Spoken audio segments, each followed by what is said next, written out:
Bueno, primero que nada, gracias por conectarte, Coco. Vamos a empezar a explicar un poco de en qué consiste el tema que vamos a tocar hoy, que es un tema bastante nuevo, por un lado. Eh, es un tema donde por ahí no hay demasiado conocimiento y muchas veces se confunde. Yo quiero que ahora nos expliques un poco cómo es tu formación, cómo se aplica, etcétera, porque veo que ahí también hay confusiones, ¿no? Por eso yo te comentaba fuera, antes de conectarnos, que algunos me habían comentado que era como el coaching o el neurocoaching. Digo, no, esto no es un coach, es otra cosa y es otra formación, otra preparación y trabajan de otra manera. Entonces vamos a empezar por ahí. Yo quiero que vos empieces realmente explicando cuál es tu formación completa, ¿no? Porque como preparador físico, aplicando la neurociencia, y un poco lo que quiero que expliques primero que nada es en qué consiste la formación que tenés. Bueno, mira, has tocado varios temas que seguramente desarrollando a lo largo de la conversación. La formación mía es básicamente, yo soy profesor de educación física, empecé con la carrera de educación física en el IPEF de Córdoba, Argentina. Luego me vine a vivir a Barcelona y aquí hice la licenciatura en Ciencias de la Actividad Física y el Deporte, y por lo tanto fue una continuación de la carrera de educación física. Tengo un posgrado sobre neurología. Coco, espera, yo te De, escucho cortado, no sé si la gente te escucha bien o soy es, yo. es tu Instagram porque veo que se va entrecortando. Es que yo te escucho, a ver, es que tengo full señal. Lo que Bueno, no quiero es que esté cortado, a ver, sí, dime, bueno, perdón. entonces decía que cuando terminé la carrera de educación física en Argentina, me vine a Barcelona, ahí hice la licenciatura en Ciencias de la Actividad Física y del Deporte. Después hice un posgrado en neurología por la formación de posgrado en Neuroinnova, y todo lo que es en el ámbito del neuroentrenamiento en las neurociencias. Hice también un posgrado de neurociencias aplicadas al deporte por el Fútbol Club Barcelona. Eso en cuanto a formación. Y bueno, 10.000 millones de cursos y formaciones de actualización. He estado compartiendo contigo el último Congreso de Psicología del Deporte. Es decir, pero básicamente la formación inicia en el IPEF de Córdoba como profesor de educación física, se va completando en el INEF de Barcelona, y después los posgrados, dos posgrados, uno en neurología y otro en neurotraining o neurociencia aplicado al deporte. Ok, ahora, si vamos concretamente a tu última formación, la de neurotraining, a ver si nos puedes explicar un poco en qué consiste el neurotraining, cuál es la función y cuál es la aplicación directa que tiene, que no solamente es para el deporte, ¿no? Pero bueno, No, no. nosotros lo vamos a enfocar más que nada a la parte del deportista, que es lo que nos interesa, pero un poco para que des esa información precisa, a ver, ¿qué es lo que trabaja el neurotraining? Bueno, tenemos que partir de un punto, no un supuesto, sino una evidencia que cualquier cosa que hagamos con un dedo, el que rige ese movimiento es el sistema nervioso central. Por lo tanto, todas las acciones y sentimientos y emociones, todo se está por arriba del hombro, ¿no? Por decir de alguna manera. Por lo tanto, todo lo que hagamos, cada movimiento es neuronal, está implicado el sistema nervioso, tanto central o periférico. Por lo tanto, es ya una cuestión neuronal. ¿Qué sucede? Que, como tú has dicho al principio, parece ser una moda, que no lo es una moda, porque el estudio de la neurología es tan viejo como el estudio de la medicina, pero tiene para mí el neurotraining o la neurociencia aplicada a la actividad física o otro ámbito tiene tres posibles ámbitos de desarrollo de trabajo. Uno es en la educación, Ujú, el otro es el ámbito del rendimiento y el otro, el ámbito de la recuperación de lesiones, de la rehabilitación. ujú. Si nos ceñimos estrictamente en el ámbito deportivo o de movimiento, y fíjate que aquí estoy abarcando prácticamente todas las áreas. O sea, cuando hablamos de Claro, educación, ya el hecho de moda, ¿sabes cuál es la moda ahora? Es que se antepone el prefijo neuro a todo lo que sigue después. claro. Entonces ahora es neuromarketing, neuroeducación, neurocoaching, etcétera, etcétera, etcétera. Pero en Ujú. realidad el neuro, o sea, saber cómo el cerebro aprende, cómo gestiona o cómo procesa información, uno la puede estudiar y buscarle el ámbito de aplicación si estás en el ámbito de la educación o en el ámbito del rendimiento o incluso en la rehabilitación de una lesión. O para Sí, poner en... ahí en lo que vos estás diciendo respecto al ámbito de educación, de aprendizaje, que es en la parte de educación, cuando hablamos de aprendizaje, lo que es importante destacar acá es que una de las cosas que se vio, que han cambiado, que antes se creía que el aprendizaje era de memoria, viste que en el colegio hace años te enseñaban todo de memoria, había que repetir memoria, memoria. Eso ya cambió ese sistema porque lo que se ha descubierto es que uno realmente no aprende por repetir algo de memoria, sino que en realidad aprende a través más que nada de la experiencia y que esa experiencia vivencial además genera emociones y cuando nosotros nos emocionamos, a través de esa emoción también aprendemos más y eso genera además, digamos, en la memoria, queda.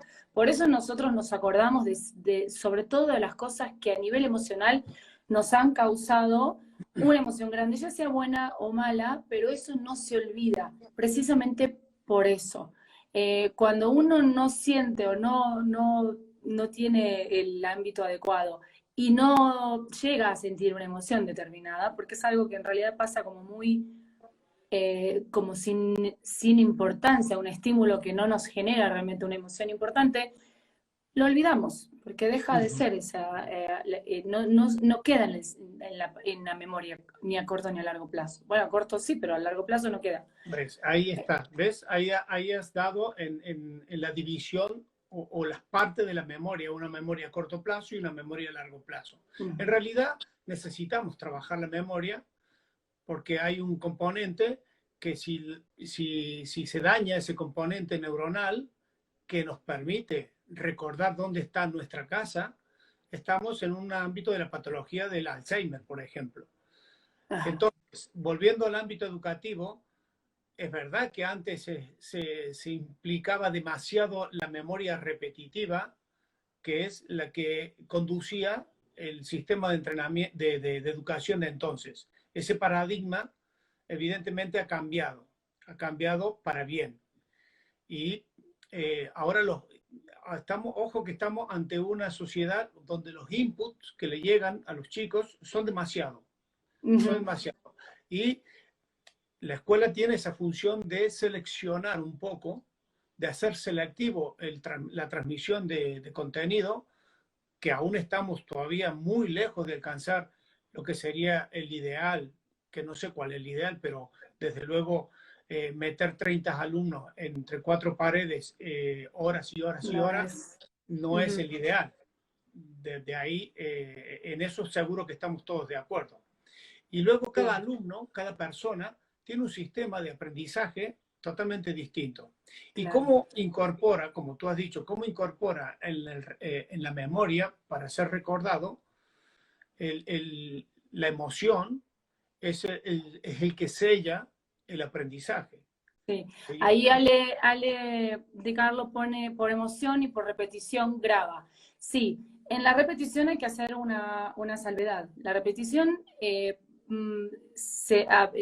en cuanto a aprendizaje motor, pero en cuanto a cuando hablamos de aprendizaje cognitivo, no, eso era lo que se creía antes, que uno tenía que repetir, repetir como los versos de memoria, y eso ya no es así. Realmente tiene que haber cierta conexión para que el aprendizaje fije a nivel cerebral y quede en la memoria a largo plazo.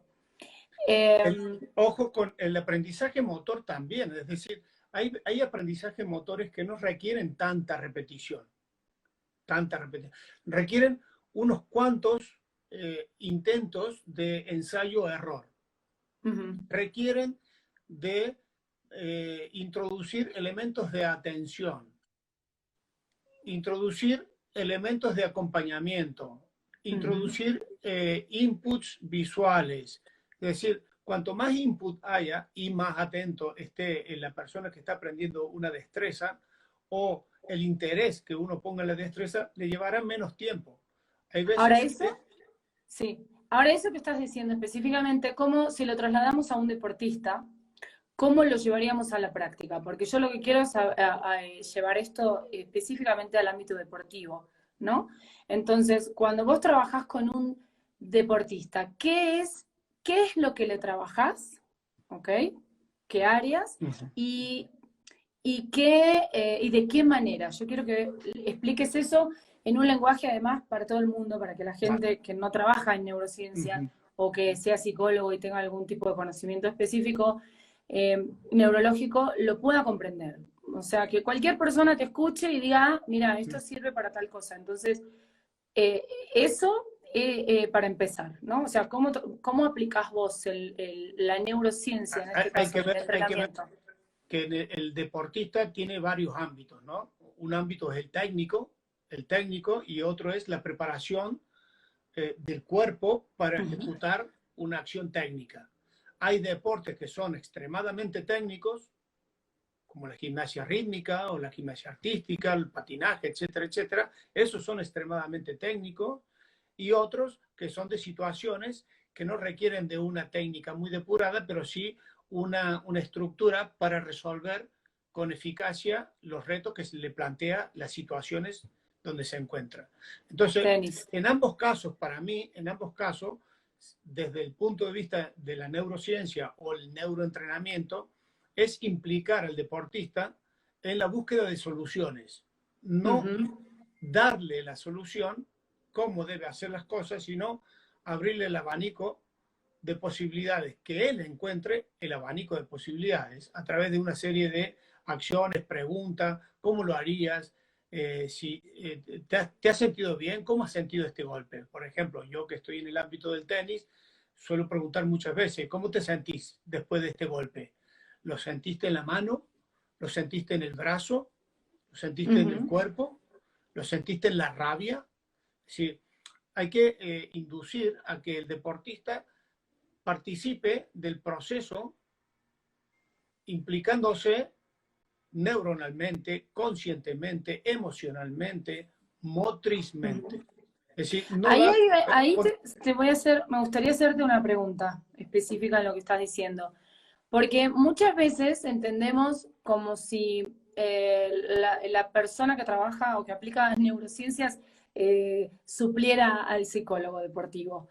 Yo creo que no, que es un complemento, porque vos estás trabajando específicamente. Ahora, ¿cómo trasladamos eso a la situación real de un partido, de una competencia? Porque trabajás, por ejemplo, se trabaja mucho, o es lo más común ver, la parte de neuroentrenamiento fuera del ámbito competitivo, donde no hay emociones, donde vos estás frente a un tablero con luces, con sonidos, con colores, de la manera en la que quieras trabajar, ¿no? Eso está creciendo, está ampliándose mucho, eh, cada vez más por ahí, pero a ver, cuando trabajamos es, en ese es el...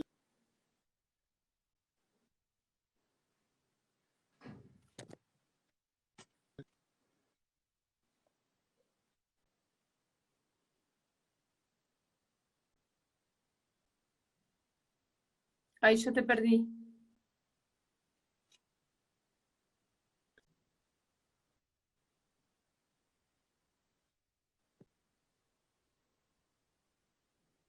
Coco, ahí, perdón. Te había perdido un La ratito. Ahí. comunicación. Vale. Bueno, se cortó un poquito, pero entendí un poquito el enfoque que quieres dar, cómo entrenar. Es Me decir, dicen que no se ve Coco. no me estás viendo. Hola. Ahora sí, ahí está. No, era tu conexión que te me fuiste por un rato, pero ya volviste. Listo. Vale, vale. Bueno, estaba diciendo que querías enfocar un poquito cómo trabajar, qué es la neurociencia dentro del campo propio del entrenamiento. Y Ujú, habías nombrado el tema de la tecnología en los gimnasios, las luces, etcétera, etcétera. Esos son, desde mi punto de vista, elementos, complementos o accesorios que pueden trabajar aspectos cognitivos, aspectos de velocidad de reacción y toma de decisiones, ¿verdad? ¿Cómo hago yo? Yo no trabajo con esas tecnologías, yo trabajo en la cancha directamente ujú. y propongo tareas motrices específicas del deportista y que resuelva situaciones, Ok. que resuelva algunas situaciones y le planteo dentro de la situación cosas que van de lo fácil a lo difícil. Normalmente yo utilizo 4 niveles de ejecución. Un nivel fácil, un nivel un poquito más y hasta el cuarto nivel que es el más complicado. Ujú. Entonces se trata de llevar a la persona, al deportista o a la que esté haciendo neuroentrenamiento, de llevarlo en 4 estadios de dificultades en resolución de problemas Ok. Ujú. en resolución. Por ejemplo, una situación de equilibrio o de desequilibrio de base inestable es un problema a resolver. Fácil, porque hoy por hoy todo el mundo está acostumbrado a trabajar arriba de un BOSU, Ujú. una sentadilla, un ejercicio, etcétera. Pero si arriba de un BOSU le proporcionas otro elemento desestabilizador, como es un empujón, o también tiene que resolver. Ok. Si tú le pides que al deportista no pierda la estabilidad a pesar de que le estás provocando a través de perturbadores, más perturbadores, está entrando en la situación de toma de decisiones para resolver esa situación. Si a esto le das una pelota de tenis para que haga puntería, por decir de alguna manera, estás Ujú. trabajando elementos cognitivos que tengan que ver con la precisión del golpe en situaciones inestables. Es decir, Ajá. llevar al deportista a resolver situaciones, no a repetir sin saber por qué repite las cosas. Ok. Sí, Ujú. ¿Le haz haces 10, algún tipo? ¿Le haces sí, algún tipo, por ejemplo, le mezclas en algún momento, porque tiene que ver con la parte por ahí motora? Ahí yo lo que veo también es como la inclusión de la emoción, la situación incómoda, el empezar a manejar, resolver una situación por un lado, estar haciendo una tarea motora por otro, tomar decisiones de dónde le voy a exacto. pegar si estoy Se inestable. trata de llevarlo por un camino Ujú, que vaya, por un lado, resolviendo desde el punto de vista del preparador físico, resolviendo la valencia física que queremos entrenar, ya sea fuerza, resistencia, velocidad. O sea, que hagamos un deportista que motrizmente esté en condiciones de afrontar una competición. Pero también ujú. queremos un deportista que esté fuerte cognitivamente para resolver situaciones que se le van a presentar en un partido. Para gestionar, no resolver, para gestionar. Ok. Porque resolver es otra historia.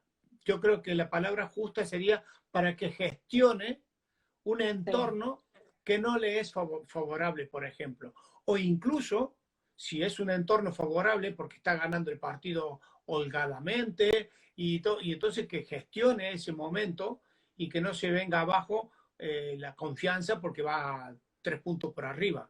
Entonces se trata de llevarlo por caminos Ujú. donde lo pones en situación durante el entrenamiento, en situación de estrés motriz o muscular, ¿Y de que le cansancio? falte el aire, que le falte el aire, que Ujú. le falte oxigenación y encima tú le estás dando otro problema a resolver. Y ahí es donde puede ¿Cuál el sería el otro deportista problema?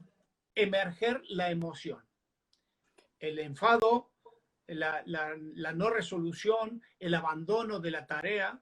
Y ese es, mientras suceda eso, es el momento donde el coach, el entrenador, puede interactuar desde el punto de vista, entre comillas, no suplantando, sino con interacción con el deportista para decir cómo gestionamos ese momento, dónde estás. Estoy en el momento de rabia. ¿Por qué? Porque ¿cómo puede ser que este ejercicio de tonto no me salga o he fallado 3 veces?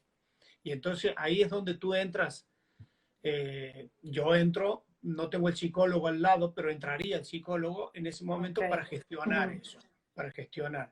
Y aquí no se trata de confundir lo que es la psicología con el neuroentrenamiento. Aquí entrenamos el neuroentrenamiento, como lo entiendo Ah, yo claro. o cómo lo aplico yo, es funciones cognitivas que tengan que ver con la acción deportiva. Ok. Poner en O juego sea que en funciones realidad lo ideal cognitivas. también sería trabajar juntos, porque cuando vos trabajás en cancha, trabajás con el entrenador ahí, no trabajás solo. O podrás Exacto. trabajar las dos, digamos, en algún momento poder hacer algún ejercicio. Yo lo que quiero es que nos cuentes un poco eso, cómo trabajas. No sé si puedes contar con quién trabajás, con quién Sí, trabajás, sí, algunos sí. casos específicos, concretos, porque eso a veces a la gente, así como hablábamos antes del tema de la experiencia, es lo que más queda. ¿No? Podemos hablar mucha teoría, pero cuando les ponemos un ejemplo concreto, es lo que más les va a quedar también. Entonces, si nos puedes contar, por ejemplo, cómo trabajás concretamente con eh, digamos, con un deportista en cancha, qué, qué le trabajás, qué cosas vos crees que va mejorando, para qué le sirven, pero concretamente un ejercicio donde vos trabajás a veces solo, a veces con el entrenador al lado, y bueno, en el Ujú, caso de haber un psicólogo también, porque tiene que intervenir en el momento en el que empiezan a ujú. aflorar las emociones, me imagino. En algunas ocasiones, cuando estoy con el entrenador, que son pocas porque el tenista viaja mucho y está muy poco tiempo en manos de un preparador físico a lo largo del año, porque una vez que ha hecho la Ujú. pretemporada sale volando y ya no lo ves hasta dentro de 3 meses. Por lo tanto, la interacción con entrenadores es muy puntual, muy puntual. Y Ajá. entonces cuando en pista, viendo cómo entrena, puedes intervenir en algún ejercicio y proponer algunas acciones. Y cuando no, estás con él. Yo, por ejemplo, entreno con Marco Trungeliti, que es un jugador ATP, y en algunas ocasiones planteo entrenamiento donde implico al deportista que sea partícipe de las variables que un entrenamiento puede llevar. Vamos concretamente, un ejercicio. Yo le digo, mira, yo propongo 8 pelotas a la derecha, 8 pelotas a la izquierda y tú propones la intensidad. Ujú. O sea, tú te implicas en la intensidad de la tarea en la medida que tu emoción, tu estado de ánimo, tus ganas te pidan más, te pidan menos. Entonces yo ajusto el lanzamiento de pelota a lo que el tenista me pide que haga. O sea, es como un ensamblaje. Es decir, a mí no me gusta que un deportista haga lo que yo diga. Dice, Ujú. ¿qué toca hoy? Vamos a hacer 10 repeticiones de no sé cuánto. Muy bien. Y entonces el deportista sí la hará porque los deportistas son disciplinados. La hará. Pero no hay implicación ni emocional consigo mismo, ni con la tarea, ni con el rendimiento. Entonces tú propones cosas. Otras veces lo haces de otra manera y dices, bueno, hoy vamos a trabajar así o así porque tú estás viendo que le está fallando, yo qué sé, la resistencia aeróbica, entonces induces por Ok. allí, ¿no? Pero Ujú. básicamente, u otras veces que ¿Con yo lo qué he llevado a la práctica. objeto y con qué objeto o por qué vos dejás esa parte de que el jugador elija? Porque en este caso concreto, hablando de un tenista, y Ujú. dije antes que el tenista está mucho tiempo fuera, solo, viaja solo, depende del nivel del ranking que tenga, Claro, sí. van pactando con algunas semanas, algunas semanas al año que viaja con el entrenador. Pero Ujú. básicamente el 80% del tiempo va a los torneos solo, vuelve, sale de ese torneo, se va al otro, sale de un país, se va al otro y viaja solo. Entonces tiene que tener esa conciencia gestora de gestionar sus cosas, sus entrenamientos, sus pausas. Por eso, cuando yo propongo acciones dentro del entrenamiento, y yo incluso le propongo a veces, digo, mira, tienes 10 minutos de trabajo o 15 minutos de trabajo. a intensidades altas, ahí Mm, propongo yo la intensidad y las tareas. Y dentro ok. de ese 15 minutos te voy a permitir 2 minutos de pausa. Ujú. Yo propongo el tiempo de trabajo y tú dispones cómo vas a gestionar esos 2 minutos de pausa. Si quieres tirar hasta los 5 minutos y darte un respiro de 20 segundos y después tirar y vas acumulando esos segundos, lo cual te implica que estás gestionando tu rendimiento, porque Mm. me faltan 5. Ajá, Ahí es donde yo quiero incidir lo que es neuroentrenamiento. Al fin y al cabo, el neuroentrenamiento no es tan solo resolver problemas matemáticos en un entrenamiento, claro. es también gestionar. Ahí están haciendo una pregunta. A ver, Juan Pablo pregunta, ¿cómo orientas los trabajos según los sistemas de control de las habilidades? El control de la habilidad, un deportista de alto rendimiento, prácticamente no, ya hay muy poquito de margen para Ujú. corregir. Y Ok. además, un deportista de nivel, cuando le pides un cambio técnico, por ejemplo, lo interpreta muy rápidamente. Lo Ujú. interpreta rápidamente. Es como el músico cuando es un músico versado en la lectura del solfeo, cambiará muy rápido una nota y la interpreta rápidamente. Cuando vos Pero te referís al cambio técnico, a qué cambio técnico? Porque eso sería como área del entrenador, ¿o no? un ángulo, sí, un ángulo bueno, ojo que el entrenador está ahí al lado mío, es decir, si tiene que haber un cambio de empuñadura o un cambio de ángulo porque hay que corregir un pequeño detalle del saque, ahí Ujú. estás implicando que a veces las tendinitis vienen por esos micros cambios que hay, Claro. porque se acostumbra a una raqueta o a un palo de hockey o a unas botas de fútbol, y si le cambias algo, por pequeño que sea, el deportista Ujú. siente ese cambio y su Claro. cuerpo se resiente. Por lo tanto, hay que gestionarlo también eso. ¿Cómo lo trabajas? Porque nosotros desde el punto de vista del psicólogo, eso genera muchas veces falta de pérdida de confianza, porque claro, el cuerpo ya está acostumbrado a tener memoria muscular, motora, cerebral, de hacer un movimiento o tener un grip determinado, por ejemplo, o hacer un movimiento en el que ya estuviste mucho tiempo haciéndolo de esa manera. Entonces, en muchos casos, hay entrenadores que manejan esto con cierta flexibilidad, de acuerdo al nivel y a la edad del jugador, de Exacto, realizarles ciertos exacto. Un cambios. deportista profesional, los cambios de empuñadura y todo, los cambios sutiles, básicamente los decide él digamos, consensuado con el entrenador. Ajá. Lo Sí, de hecho hay consensúa algunos con que él. son totalmente Pero reticentes si y es no un quieren. jugador, por ejemplo, que está entrando al ranking o es junior, Mm, ahí el consenso es más fuerte por parte del entrenador, que induce a hacer cambios, porque esos cambios, está convencido el entrenador que esos cambios le van a ir bien. ok, Y pero bueno, ahí tiene que hay haber ya una deportistas, parte cognitiva y de aceptación de decir, de convencimiento sí, del jugador de que eso va a ser para una exacto. Si no mejora. hay En el momento en el convencimiento, que no si no hay sea, convencimiento, ajá, si no hay claro, pero convencimiento si por el parte del jugador no está jugador, convencido, ahora, si el jugador no está convencido de que ese cambio va a ser para mejorar algo, no lo va a hacer. no. De la misma manera que un alumno, si no quiere aprender matemáticas, no lo va a aprender por más que tenga el mejor profesor adelante.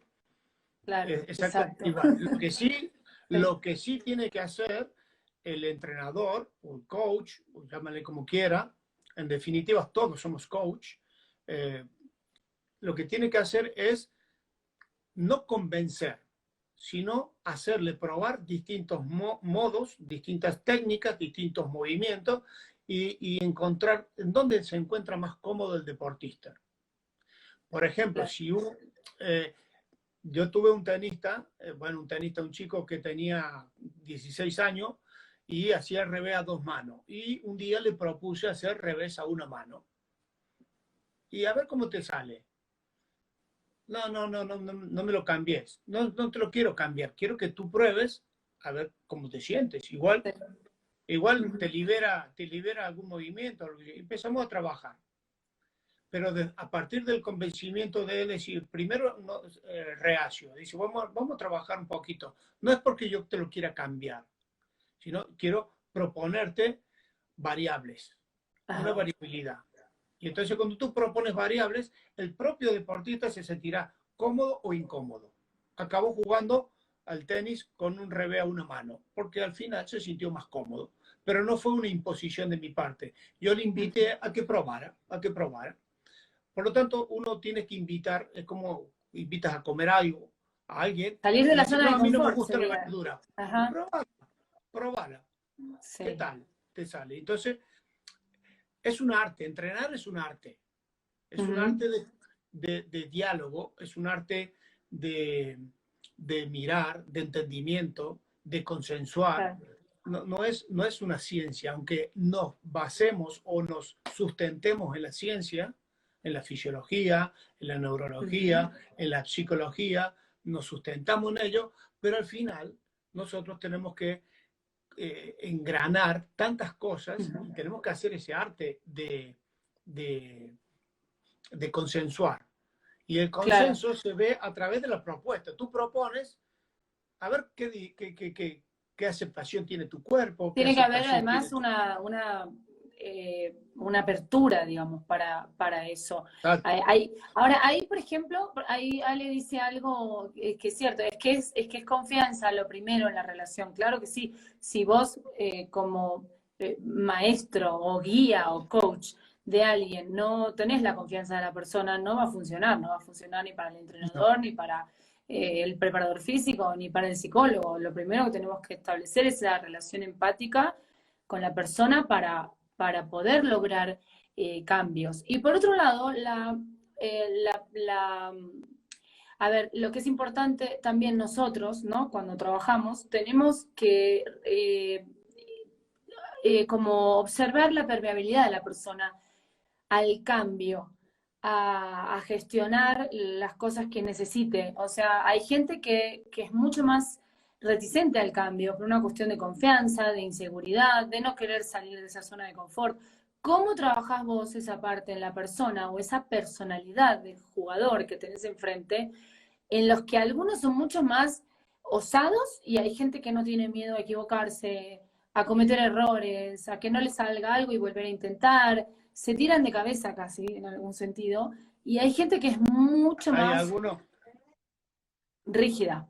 bueno, ahí entra un poquito el diálogo, ¿no? Es decir, no hay un ejercicio que saque de esa zona a un deportista. Yo creo que el deportista tiene que, tiene que entrenar a gusto. Y no es que uno le ponga la alfombra roja para entrenar, pero Claro. tiene que proponer un entrenamiento, una serie de acciones que el deportista le pueda sacar rendimiento a las variables físicas, técnicas, y que además pueda disfrutar, que pueda disfrutar. Es decir, si tú quieres trabajar, yo qué sé, variabilidad, y un día se te ocurre ir a la playa a entrenar, aunque no estés en pretemporada, ¿por qué no lo haces? Si tú al Ajá. final lo que quieres es trabajar algún aspecto y trabajas en variabilidad. Es decir, no hay un libro donde diga ejercicio número 4 para situación número 8. Claro. Porque la No, ahí situación entra tu número... creatividad también. La creatividad es la base del deporte. Ok. Me Es la refiero a base del vos. deporte. Ujú. Porque ¿Perdón? cómo manejás vos el neuroentrenamiento, porque no hay un libro y un manual de 2 millones de ejercicios. Hay cosas que van saliendo nuevas, están a veces muy relacionadas con la parte tecnológica, de elementos que Yo se soy empirista. utilizan. Yo soy un Ujú. empirista más que científico. O sea, mi experiencia es mi ciencia.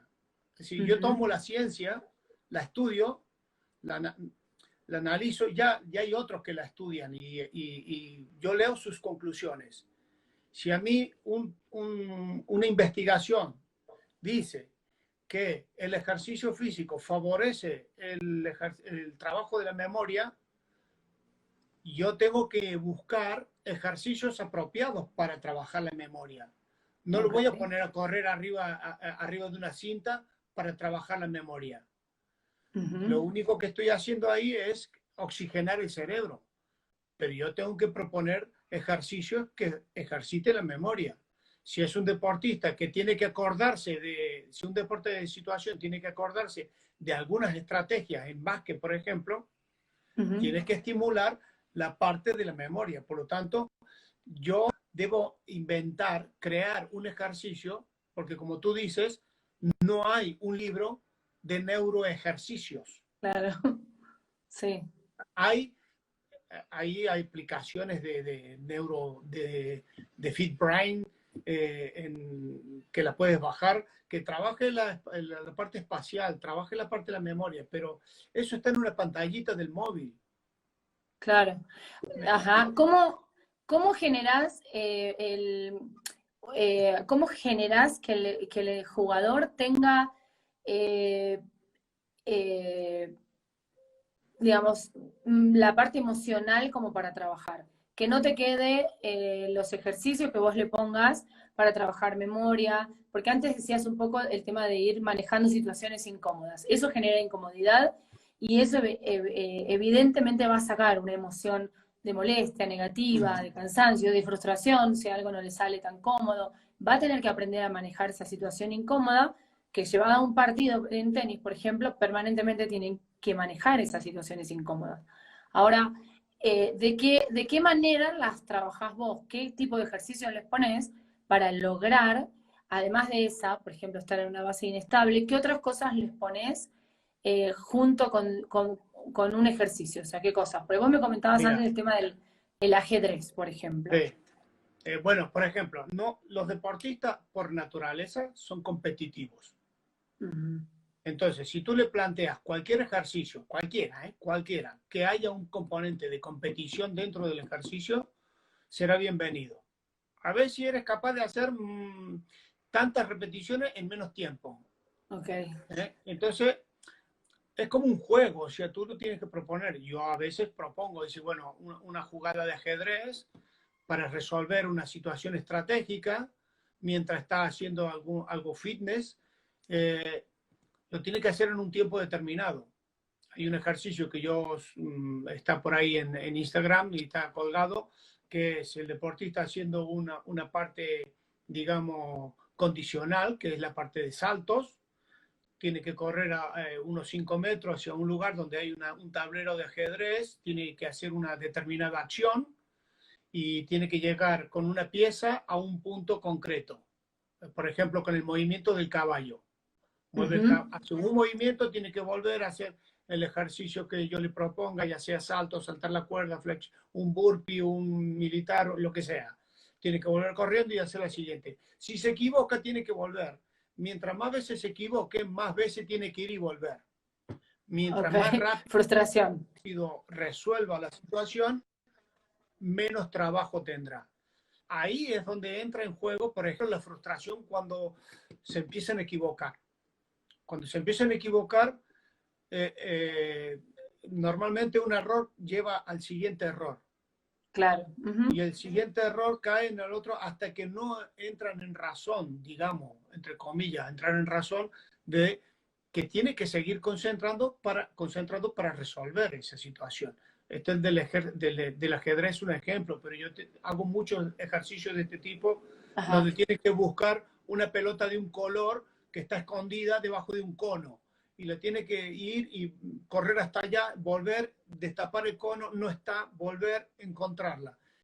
Y ahí es donde se generan frustraciones porque fíjate que hay veces que van y vuelven a abrir el mismo cono a sabiendas que ahí en la repetición anterior no había nada. Y van corriendo y vuelven a abrir y caen Y en el bueno, mismo error tres ahora eso veces. es falta de atención. Falta de atención, pero también puede ser falta de oxigenación del cerebro Claro. o puede que se esté frustrando y que, o puede ser muchas cosas. Puede ser que también Claro. le importe un pito resolver la situación. Claro. Y entonces ahí es donde tú estás observando, como coach, estás observando qué está pasando en ese momento. Y ahí intervienes.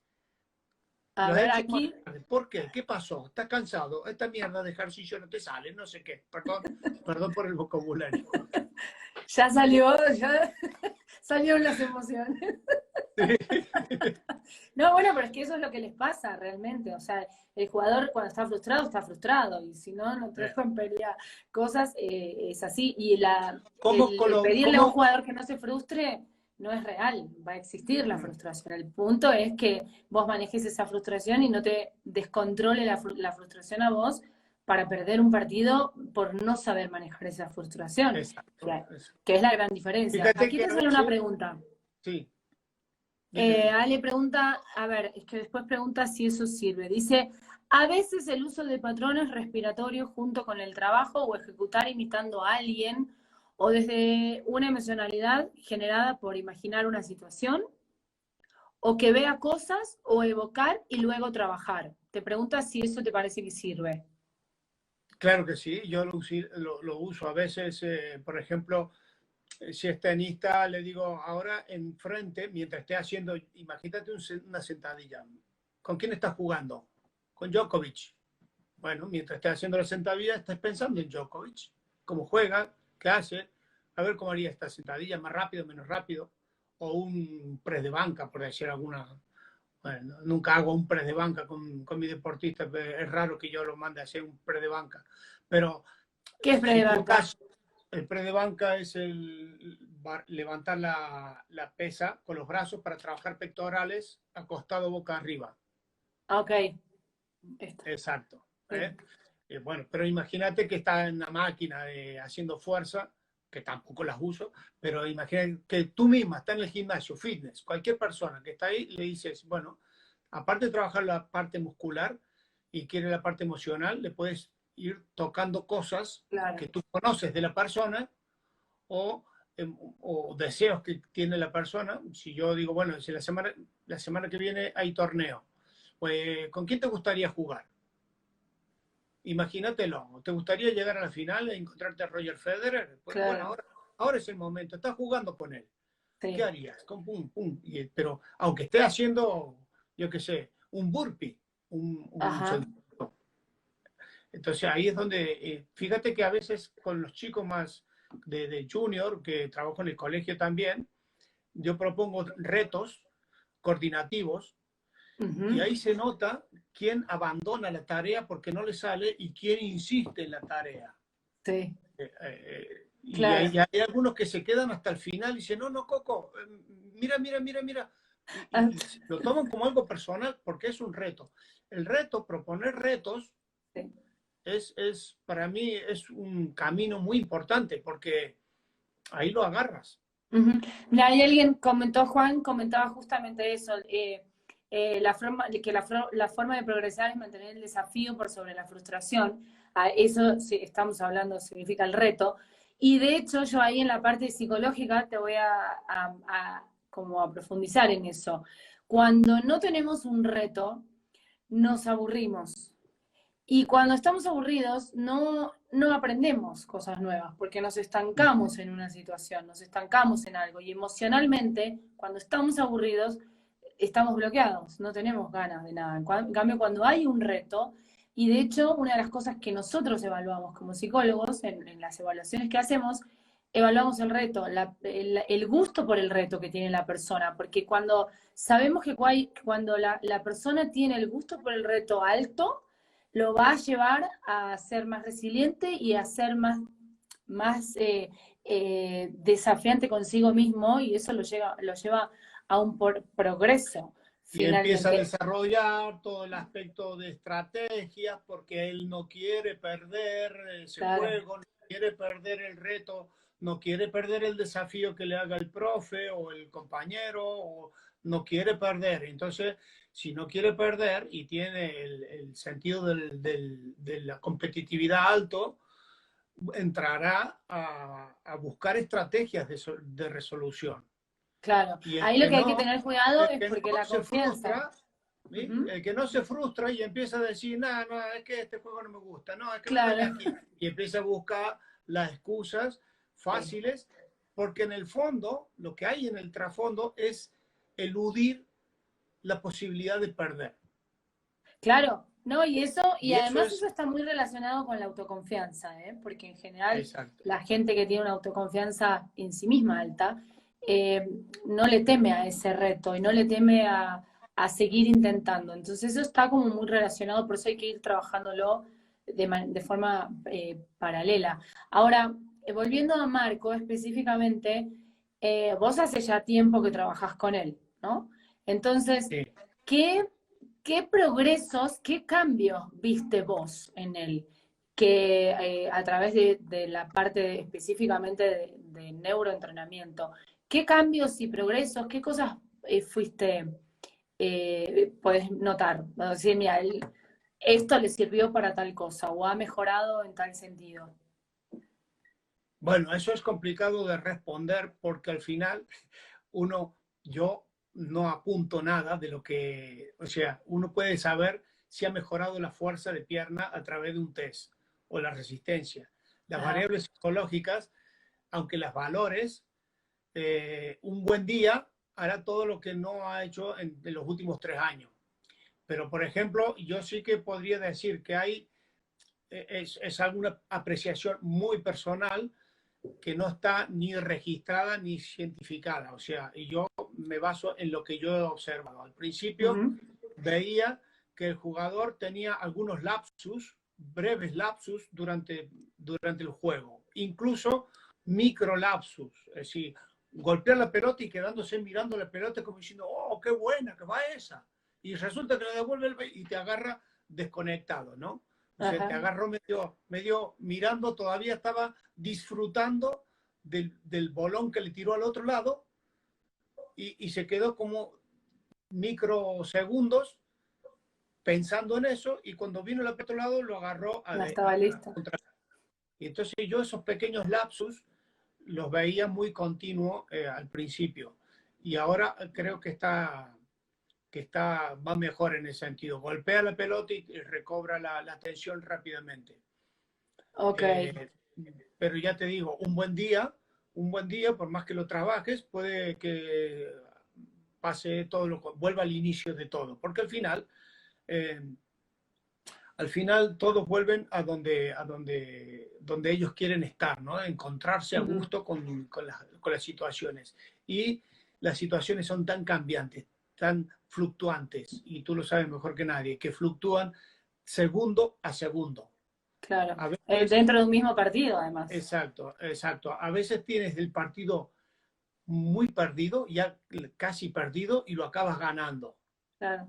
Y al revés también. A veces tienes el partido casi ganado y lo acabas perdiendo. Y Claro, eso, entonces, bueno, ahí entran muchas variables en ese momento, porque además no solamente depende de vos. por eso Una digo que no, disciplina. que son, por más que si tú has trabajado la gestión, la fuerza, la resistencia, la concentración, los gestos técnicos, y entonces dice, bueno, ya está listo, ya lo tengo listo. O sea, va a ganar el partido, va a ganar el torneo. Pero no entrenamos las variables Claro, que ellos manejan dentro de la pista. Porque enfrente hay otro que también maneja variables. claro, claro. Y en ese momento, igual no tomó la herramienta que tú le habías trabajado hace un año atrás o hace una semana y se desbarajusta todo, Ahora, porque sí, en esta parte, a ver, nosotros cuando trabajamos como psicólogos, sabemos que podemos trabajar distintas variables. Como psicólogos les vamos a trabajar el manejo del estrés, la autoconfianza, la concentración, a través de distintas herramientas. Perfecto. Ahora, eso no significa que un día yo tenga confianza y esa confianza permanezca alta siempre.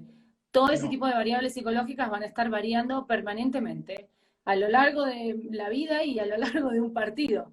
Yo puedo sí, entrar con mucha confianza y salir con cero o al revés. Entonces, esas variables que sabemos que van todo el tiempo cambiando en función de muchas cosas, eh, en la parte específicamente de tu entrenamiento, Eso también cambia, por ejemplo, cuando vos trabajás a través del neuroentrenamiento y lográs que el jugador vaya eh, eh, controlando, digamos, o haciendo ejercicios y cosas que eso lo lleven lo lleven, digamos, a traslado del partido y que eso le resulte provechoso.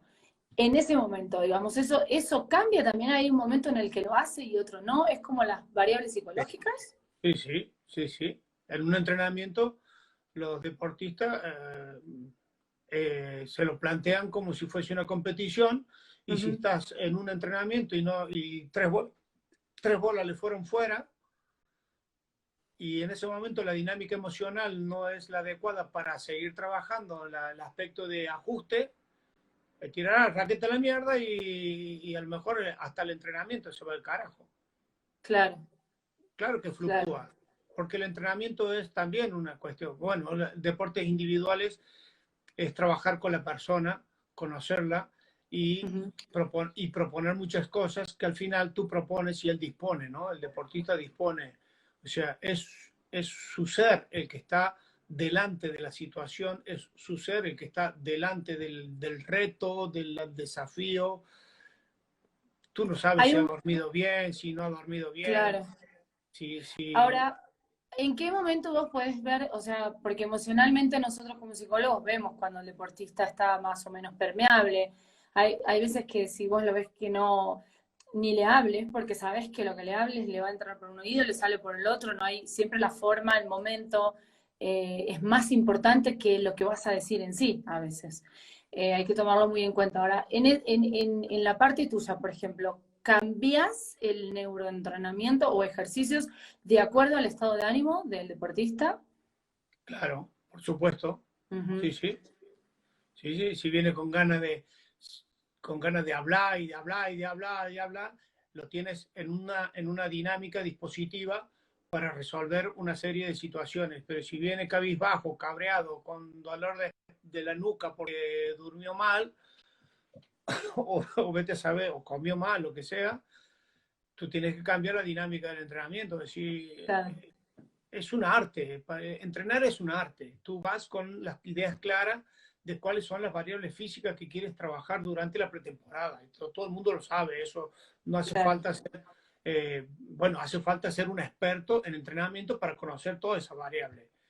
Pero cuando viene el deportista y aquel día tocaba carrera continua de 2 kilómetros, y lo tienes que variar porque la dinámica emocional de ese momento no te permite trabajar dos claro. kilómetros. Y Ahí tienes que igual, proponer un trabajo alternativo aeróbico para ajá, suplir la carrera continua. Pero tienes que tener aquí en la cabeza, como entrenador, una máquina, cambio de programa, y ahí tiene que estar abierto, ¿no? Es decir, claro, al fin y al cabo, los entrenadores tenemos que ser observadores natos y, y interactuar totalmente, rápidamente, interactuar rápidamente. Si claro. no pasa a ser un... la diferencia entre coach y preparador físico es que el preparador físico solo prepara el físico.